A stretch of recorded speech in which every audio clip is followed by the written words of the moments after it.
Hola señores, ¿cómo están ustedes? Muy pero muy buenas tardes. Es un placer saludarlo el día de hoy, que es miércoles 7 de marzo del año 2018.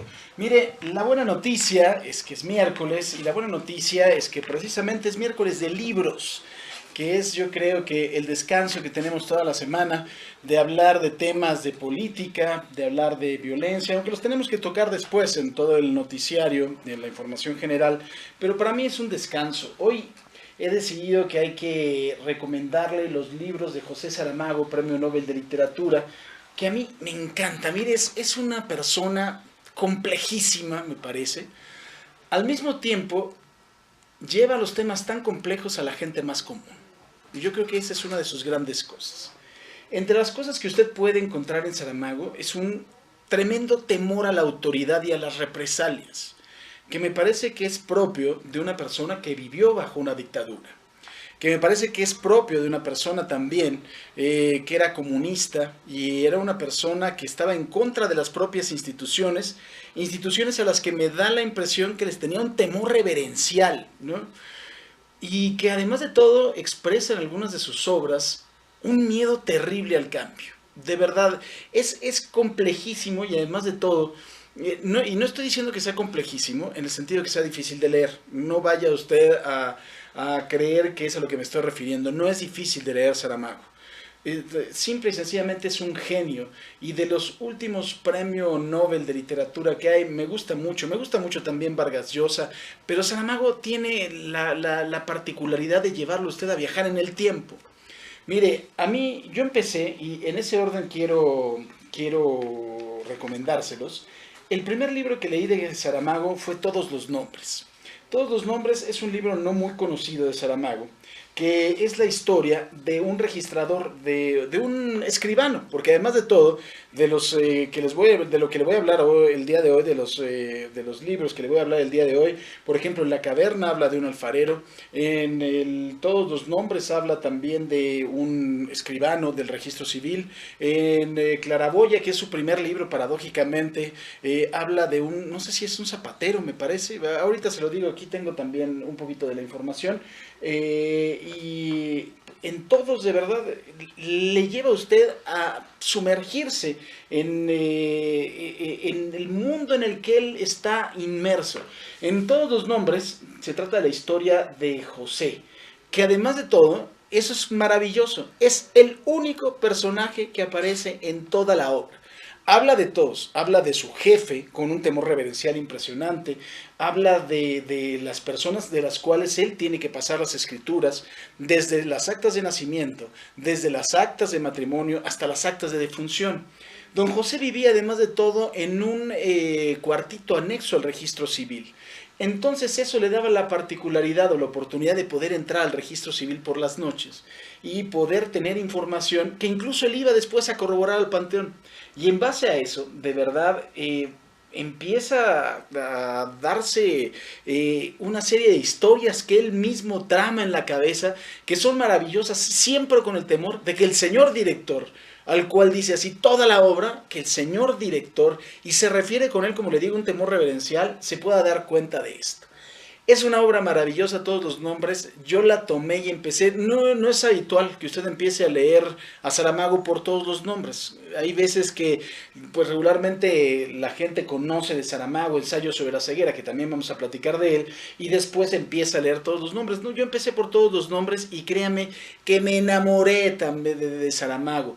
No puedo hablar de todos, porque puedo hablar de Caín, por ejemplo, puedo hablar del viaje del elefante, que es una maravilla también en cuanto a la descripción. Tiene una capacidad de describir con letras, ambientes. Mire, en Todos los nombres, la casa de este hombre, de don José, que habla del maltrato que le dan en el registro civil, de un hombre que no se le reconoce el trabajo, usted puede oler la humedad, usted puede sentir de verdad las gotas de lluvia cayendo los días en que don José está ahí con los libros. Es impresionante, por ejemplo. Otro libro que a mí me gustó mucho, como le digo, se llama La Caverna. La Caverna es la historia ay Dios, ahorita le digo, Cipriano Algor.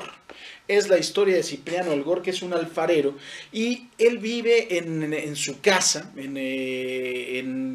pues, en una zona más o menos rural, y él se dedica a hacer muñequitos de diferentes oficios. Hace doctores, hace militares, hace policías, y los hace todavía de una forma muy tradicional. Usted ahí también puede sentir un poco el calor, por ejemplo, del horno, puede oler la pintura que utiliza para ponerle a las figuritas.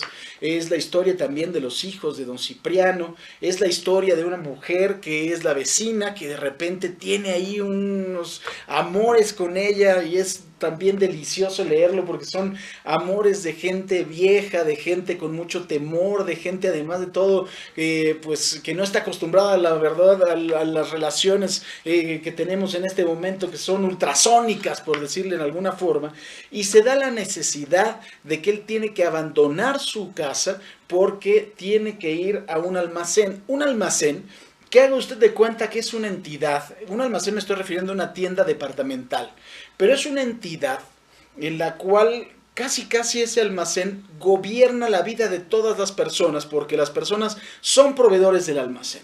Y ellos tienen que ir a vivir imagínese usted de estos grandes almacenes que hay en Abu Dhabi, que están totalmente cubiertos y hay pista de nieve, pero al mismo tiempo hay playa. Imagina un alfarero de 64 años que toda su vida lo único que ha conocido es el barro, ya ha conocido el horno, ya ha conocido sus pinturas para detallar, que tenga que ir a vivir a ese lugar. El choque que para él significa. El rechazo también, y es lo que le digo que tiene un poco Saramago, al adaptarse a las cosas, a los cambios y a la modernidad. Divino el libro también, un final inesperado, ya lo leerá y usted me dará su punto de vista. Obviamente, Ensayo sobre la ceguera es uno de los libros más conmovedores por un lado, más aterradores por otro. Es la historia de aquí ahorita le digo, es que no me acuerdo del nombre del protagonista. Bueno, es una mujer y un hombre, es un matrimonio, pero no me acuerdo exactamente cómo se llaman. Pero es la historia de un hombre que de repente y de forma inesperada se queda ciego. Él iba caminando, alcanza a llegar a su casa, y en el trayecto en que llega a su casa sufre cualquier cantidad de malas pasadas por la gente. La gente, en lugar de ayudarlo, le hace daño hasta que pueda llegar a su casa, y cuando llega a su casa, precisamente, la mujer lo empieza a ayudar. Al ir al doctor a ver qué es lo que pasa, se dan cuenta que esto puede ser parte de una epidemia que efectivamente empieza a dejar ciega a toda la ciudad, salvo a la esposa del primer hombre que va en su automóvil manejando. Esto, mire, hay una descripción. Usted imagínese lo que pasa en una ciudad en donde nadie puede ver. Una ciudad en donde, además de todo, para tratar de evitar que la demás gente se contagie, tratan de hacer una cuarentena y meter a toda la gente en un hospital que está rodeado por el ejército, pero incluso al interior del hospital, imagínense una cárcel, se da un gobierno al interior del propio hospital, se dan enfrentamientos, hasta el momento en que los propios militares también se quedan ciegos y es toda la ciudad ciega. Empieza obviamente la gente a avivarse de los sentidos, y en el momento en que se le avivan los sentidos empiezan a poder rastrear la comida. Hay una imagen que yo la tengo aquí de verdad, que la describe Saramago en un supermercado. Es una imagen en donde usted imagine también que la gente, como no podía ir al baño, en cualquier lugar defecaba u orinaba. Y esta imagen en el supermercado, en donde se están quitando las cosas, en donde se están destazando, en donde ellos mismos se resbalan en el excremento, es una imagen que refleja de verdad la sociedad en que vivimos. Una sociedad en la rebatinga total, una sociedad en la cual no hay respeto absolutamente por ninguno de los valores y sobre todo no hay solidaridad. Esa solidaridad que se da en las grandes tragedias, pero que se da cuando la tragedia es para unos. Porque cuando la tragedia es para todos, ya quisiera yo ver si es la misma solidaridad. Es una descripción de Saramago magnífica, de las mejores descripciones que he visto. Un final inesperado también, que tiene también bastante de filosófico. Y termino con Claraboya, que es el último libro que leí por obvias razones, porque Claraboya es el libro, el primer libro que escribió, pero que le pidió a su esposa que no se editara hasta que él muriera. Esto es en Lisboa, realmente, y sí es un zapatero, se llama Silvestre, que abre su taller y viven en un edificio que tiene precisamente una claraboya.